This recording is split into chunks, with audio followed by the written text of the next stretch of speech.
네, 다음 종목 한번 이어가겠습니다. 오늘 나무가를 좀 올려주셨고요.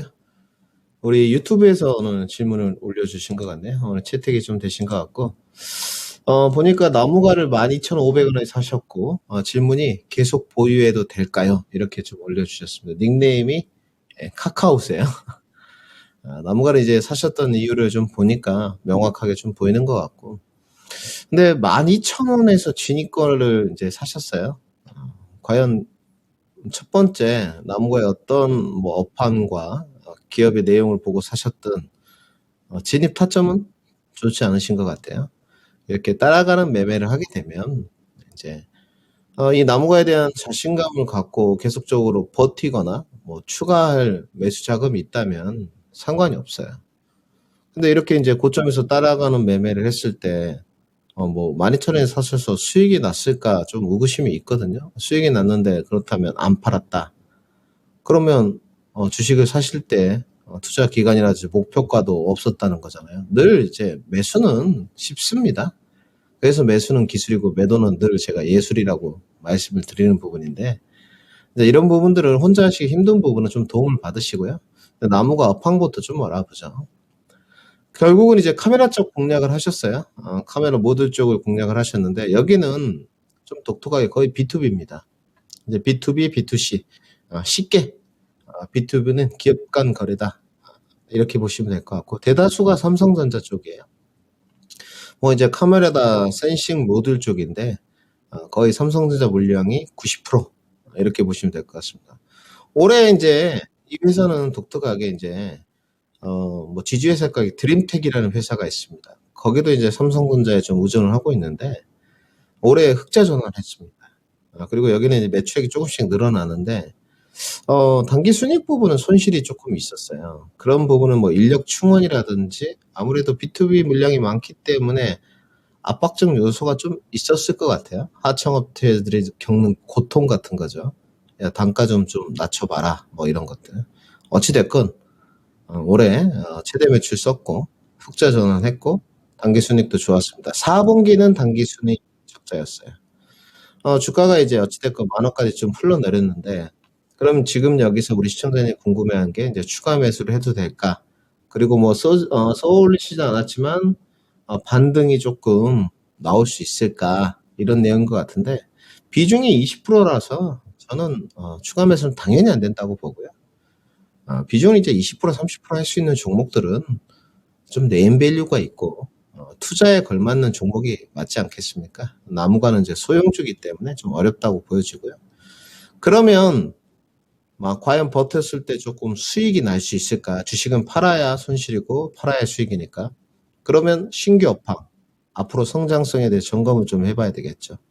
일단 밸류에이션은 그렇게 좋지 않습니다. 그리고 카메라 쪽은 상당히 경쟁이 치열해요. 그리고 이 나무가가 올랐었던 1월 4일까지 올랐었던 그 등락폭 과연 무엇일까? 그때 로봇이었습니다. 삼성전자의 이제 청소 로봇에 3D 이제 카메라 모듈 쪽이 센싱 부분이 들어간다는 것 때문에 모멘텀을 좀 받았어요. 다시 한번 로봇에 대한 뭐 테마가 형성되고 분다면 뭐 내년에도 이제 삼성전자가 내놓겠다 했으니까 매월 4월에 좋은 소식이 있겠죠.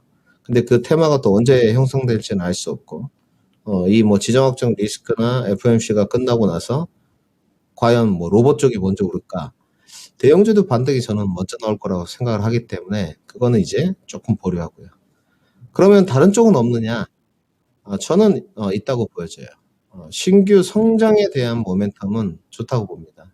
그 첫 번째 이유가 뭐냐? 자율주행 파트거든요. 여기는 LG 이노텍하고도 조금 밀접한 관련이 있습니다. 자율주행 시대는 분명히 올 거고요. 올해 한번 바람이 불지 않을까 싶습니다. 물론 이제 유동성 공급이 조금 줄어들고 주식시장이 쇠퇴기로 들어가니까 작년처럼 쉽지 않을 겁니다. 늘 말씀드렸듯이 2020년보다는 21년이 어려울 거고 21년보다는 올해가 더 어렵습니다. 올해 이제 마무리를 누가 잘하느냐, 거기에 수익률 게임이 달려 있을 것 같고요. 그러면 나무가의 성장 모멘텀은 두 가지 정도겠네요. 첫 번째는 자율주행, 그다음 두 번째는 삼성전자 카메라 물량 확대 B2B, 그리고 세 번째는 뭐 로봇에 대한 테마 형성. 이 정도일 것 같습니다. 실적 부분은 올해 잘 썼으니까 내년에도 실적은 잘 쓰는 부분은 나무가의 어떤 기업의 입장에 달려 있겠지만 저는 내년에도 좋다고 보는 쪽입니다.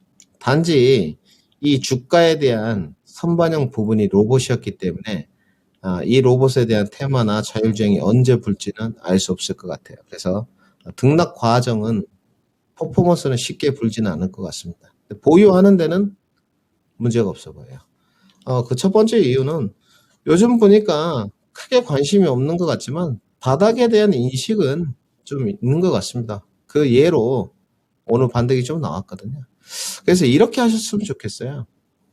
로봇에 대한 테마 바람이 불었을 때는 오히려 동력이 좀 더 약할 것 같고요. 왜냐면 이제 로봇에 처음에 바람이 불었기 때문에 이번에 다시 바람이 불면 모멘텀이 아니고 정말 실질적인 관련성이 있는지를 검증을 할 겁니다. 재평가 단계에 들어갈 거기 때문에 오히려 자율주행 테마가 불었을 때 반등이 더 클 것 같고요. 그래서 저는 비중을 좀 줄이셨으면 좋겠어요. 좀 많으신 것 같고 반등 목표가를 정해드리겠습니다. 지정학적 리스크가 없어지고 FOMC 이후까지 보유하시고 12,500원을 반등 목표가로 설정하고요. 그 다음에 손절가도 좀 잡아야 될 것 같아요. 왜냐면 자율주행 모멘텀이 확실하지만 나무가가 과연 다른 대형 기업들 삼성전자, 하이닉스, 현대차, 어떤 카카오 물론 기업의 네임밸류가 있다고 주가가 잘 가는 건 아닙니다만은 안정성이 더 답보가 되느냐에 대해서는 물음표가 좀 달려 있습니다.